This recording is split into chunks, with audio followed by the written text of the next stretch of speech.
مکہ میں شرک عام تھا، لوگ اللہ کو مانتے تھے لیکن عبادت میں دوسروں کو شریک کرتے تھے۔ کعبہ کے ارد گرد بت رکھے ہوئے تھے۔ ایسے ماحول میں اللہ تعالیٰ نے اپنے آخری رسول صلی اللہ علیہ وسلم کو نبوت کے لیے منتخب فرمایا۔ حضرت عائشہ رضی اللہ تعالیٰ عنہ سے مروی صحیح احادیث میں آتا ہے کہ رسول اللہ صلی اللہ علیہ وآلہ وسلم کے لیے خلوت محبوب کر دی گئی تھی۔ آپ صلی اللہ علیہ وآلہ وسلم غار حرا میں جا کر عبادت کرتے اور وہاں کئی راتیں گزارتے۔ آپ صلی اللہ علیہ وسلم اپنے ساتھ کھانے پینے کا سامان لے جاتے اور پھر حضرت خدیجہ رضی اللہ تعالیٰ عنہ کے پاس واپس آتے۔ یہ سلسلہ جاری رہا یہاں تک کہ ایک دن وہ عظیم لمحہ آ پہنچا جس کا انتظار آسمان بھی کر رہا تھا۔ رمضان کا مہینہ تھا۔ رسول اللہ صلی اللہ علیہ وسلم غار حرا میں موجود تھے۔ اچانک آپ صلی اللہ علیہ وسلم کے پاس فرشتہ آیا۔ یہ حضرت جبرائیل علیہ السلام تھے۔ انہوں نے کہا، پڑھیے۔ رسول اللہ صلی اللہ علیہ وآلہ وسلم نے فرمایا، میں پڑھنے والا نہیں ہوں۔ پھر فرشتے نے آپ صلی اللہ علیہ وسلم کو پکڑا اور زور سے کھینچا یہاں تک کہ آپ صلی اللہ علیہ وسلم پر مشقت ہوئی۔ پھر چھوڑ دیا اور دوبارہ کہا، اقرا۔ رسول اللہ صلی اللہ علیہ وسلم نے پھر وہی جواب دیا۔ یہ عمل دوبارہ ہوا۔ پھر حضرت جبرائیل علیہ السلام نے قرآن کی ابتدائی آیات پڑھی۔ پڑھیے، اپنے رب کے نام سے جس نے پیدا کیا۔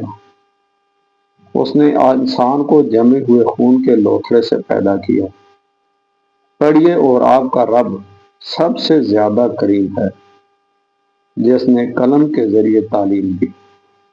انسان کو وہ سکھایا جو وہ نہیں جانتا تھا۔ یہ سورہ الگ کی ابتدائی آیات تھی اور یہی قرآن کے نزول کا آغاز تھا۔ اب ذرا اس لمحے کا تصور کریں، ایک انسان جو کچھ دیر پہلے ایک خاموش غار میں تھا، اب اس پر اللہ تعالیٰ کی طرف سے وحی نازل ہو چکی تھی۔ یہ کوئی معمولی تجربہ نہیں تھا۔ رسول اللہ صلی اللہ علیہ وسلم غار سے واپس گھر تشریف لائے۔ آپ صلی اللہ علیہ وآلہ وسلم کی کیفیت ایسی تھی کہ آپ نے فرمایا، مجھے چادر اڑا دو، مجھے چادر اڑا دو۔ حضرت خدیجہ رضی اللہ تعالیٰ عنہ نے آپ صلی اللہ علیہ وسلم کو چادر اڑائی۔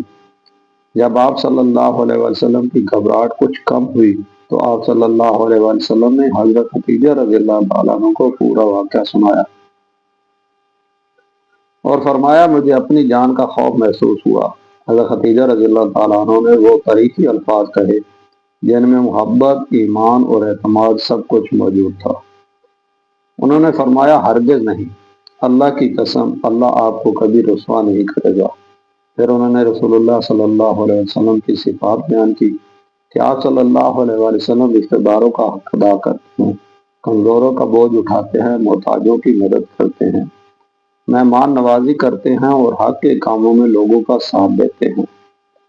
کیا خوب جواب تھا جب پوری دنیا ابھی رسول اللہ صلی اللہ علیہ وآلہ وسلم کی نبوت سے ناواقف تھی۔ حضرت خدیجہ رضی اللہ تعالیٰ عنہ نے سب سے پہلے آپ صلی اللہ علیہ وآلہ وسلم کے کردار کو پہچانا اور اس کے بعد حضرت خدیجہ رضی اللہ تعالیٰ عنہ رسول اللہ صلی اللہ علیہ وسلم کو اپنے رشتہ دار ورقہ بن نوفل کے پاس لے گئی۔ وہ آسمانی کتابوں کے علم رکھنے والے شخص تھے۔ حضرت خدیجہ رضی اللہ تعالیٰ عنہ نے ان سے واقعہ بیان کیا۔ ورقہ نے رسول اللہ صلی اللہ علیہ وسلم کی بات سن کر کہا کہ یہ وہی فرشتہ ہے جو حضرت موسیٰ علیہ السلام کے پاس آیا تھا۔ پھر انہوں نے بتایا کہ آپ صلی اللہ علیہ وسلم کی قوم آپ کی مخالفت کرے گی۔ رسول اللہ صلی اللہ علیہ وسلم نے پوچھا، کیا وہ مجھے نکال دیں گے؟ ورقہ نے کہا کہ ہاں، جو شخص بھی وہ پیغام لے کر آیا جسے آپ لائے ہیں اس کی مخالفت کی گئی۔ یہاں سے ایک نئے دور کا آغاز ہوا۔ غار حرا بظاہر ایک چھوٹی سی بات تھی، لیکن وہاں سے جو پیغام شروع ہوا وہ پوری انسانیت کے لیے تھا۔ یہ پیغام کسی ایک قوم کے لیے نہیں تھا، یہ کسی ایک علاقے کے لیے نہیں تھا، یہ انسان کو اس کے رب سے جوڑنے کا پیغام تھا۔ قرآن نے انسان کو بتایا، تمہارا خالق کون ہے، تمہاری زندگی کا مقصد کیا ہے، تمہیں کس کے سامنے جواب دینا ہے، تمہارے اعمال کی حقیقت کیا ہے اور کامیابی کہاں ہے۔ غور کیجیے، قرآن کی پہلی وحی کا آغاز اقرا یعنی پڑھو سے ہوا۔ یہ اس بات کی طرف توجہ دلاتا ہے کہ اسلام علم، شعور اور ہدایت کو کتنی اہمیت دیتا ہے، لیکن صرف پڑھو نہیں بلکہ اپنے رب کے نام سے پڑھو، یعنی علم ایسا ہو جو انسان کو اپنے رب سے دور نہ کرے بلکہ اسے اپنے خالق کی معرفت عطا کرے۔ آج ہم دنیا کا علم حاصل کرتے ہیں، موبائل استعمال کرتے ہیں، انٹرنیٹ پر وقت گزارتے ہیں، مختلف چیزیں پڑھتے اور دیکھتے ہیں، لیکن کبھی خود سے سوال کیجیے، کیا میں اپنے رب کی کتاب کو بھی اتنی توجہ دیتا ہوں؟ غار ہرا کی پہلی وحی ہمیں صرف ایک تاریخی واقعہ نہیں سناتی بلکہ ہمیں اپنی زندگی کا رخ بھی دکھاتی ہے۔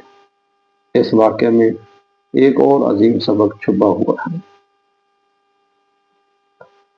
جب رسول اللہ صلی اللہ علیہ وآلہ وسلم گھر تشریف لائے تو حضرت خدیجہ رضی اللہ تعالیٰ عنہ نے آپ صلی اللہ علیہ وآلہ وسلم کو تسلی دی۔ انہوں نے خوف کے لمحے میں خوف نہیں بڑھایا، انہوں نے شک نہیں کیا، انہوں نے حوصلہ دیا۔ آج ہمارے گھروں میں بھی کبھی کوئی شخص پریشان ہوتا ہے، ناکامی سے گزرتا ہے، کسی آزمائش میں مبتلا ہوتا ہے، ایسے وقت میں ہمیں حضرت خدیجہ رضی اللہ تعالیٰ عنہ کے کردار سے سبق لینا چاہیے۔ اپنے گھر والوں کے لیے سکون بنے، بوجھ نہیں۔ کسی پریشان انسان کو ایک اچھا جملہ بھی دوبارہ کھڑا کر سکتا ہے۔ غار ہرا کا واقعہ کئی عظیم سبق دیتا ہے۔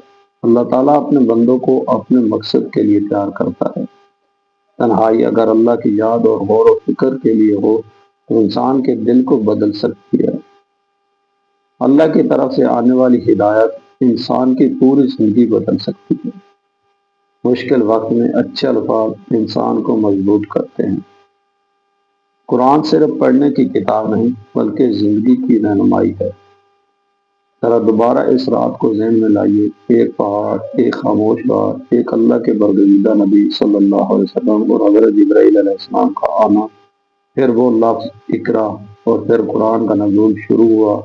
وہ قرآن جسے آج دنیا کے کروڑوں مسلمان پڑھتے ہیں، وہ قرآن جس نے دلوں کو بدلا، زندگیاں بدلی، قوموں کو بدل دیا اور آج بھی انسان کو اندھیروں سے نکال کر روشنی کی طرف بلاتا ہے۔ میرے عزیز بھائی اور بہنوں، غار ہرا آج بھی ہمیں ایک سوال دیتا ہے، ہم قرآن کے ساتھ کہاں کھڑے ہیں؟ کیا قرآن صرف ہمارے موبائل میں محفوظ ہے یا ہمارے دل میں بھی؟ کیا ہم اسے صرف رمضان میں پڑھتے ہیں یا اپنی روزمرہ زندگی میں بھی اس کی ہدایت تلاش کرتے ہیں؟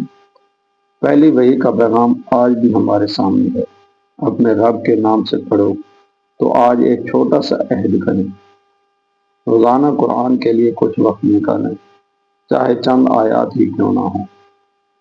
ترجمہ سمجھے، اپنی زندگی پر غور کریں اور جو بات معلوم ہو اسے عمل میں لانے کی کوشش کریں، کیونکہ قرآن صرف پڑھنے کے لیے نہیں، ہدایت حاصل کرنے کے لیے نازل ہوا ہے۔ اگر آپ کو غار ہرا کا یہ واقعہ پسند آیا ہے تو ویڈیو کو لائک کریں، اپنے دوستوں اور گھر والوں تک ضرور پہنچائیں اور آئی ایم اسٹوری نیو کو سبسکرائب کریں اور کمنٹ میں صرف ایک لفظ لکھیں، قرآن۔ اللہ تعالیٰ ہمیں قرآن سمجھنے، اس پر عمل کرنے اور اسے اپنی زندگی کا نور بنانے کی توفیق عطا